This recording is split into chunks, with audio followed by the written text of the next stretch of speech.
Welcome to this edition of the Rhody Reporter. I'll be your host for the segment, Mark Zakaria.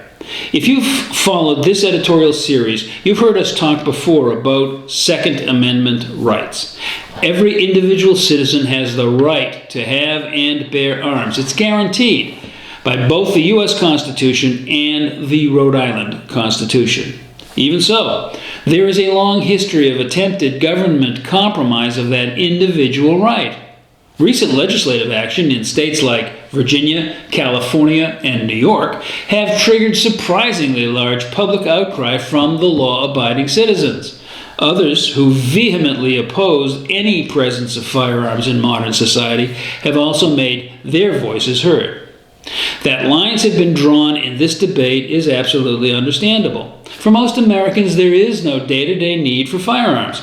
Hunting for food is usually sport, not a nutritional necessity.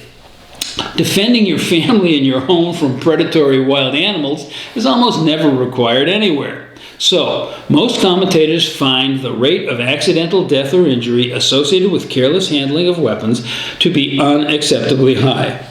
That rate, however, is far lower than similar rates for accidents involving automobiles or even chainsaws. The difference is that everyone has a real need for automotive transportation every single day. There may not be too many chainsaws in Manhattan, but in rural and farm communities they are an absolute requirement.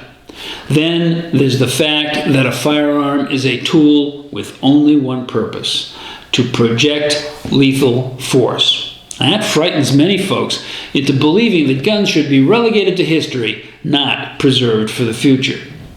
A moment ago, I surmised that most Americans have no need for firearms. I'd actually amend that statement slightly. You don't need a gun until the moment you do need a gun. At that moment, when you are faced with a lethal assault, do you feel you have the right to prevent your own untimely death? I hope you feel that way. Law enforcement is on the record for confirming that they are incapable of protecting us from violence in most instances, such as home invasion, muggings, and armed robberies. The average response time to a 911 call across America is 10 minutes. For people living in rural areas, the response time can be twice that.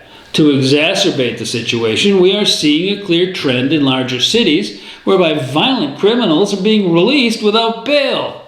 And we want to disarm ourselves now? I hope a car or a chainsaw is not your only option for defense. And if you choose to keep a firearm for that moment we all dread, I fervently hope that you are completely familiar with it and an expert in its use. Facing a criminal assault is no time for inexperience.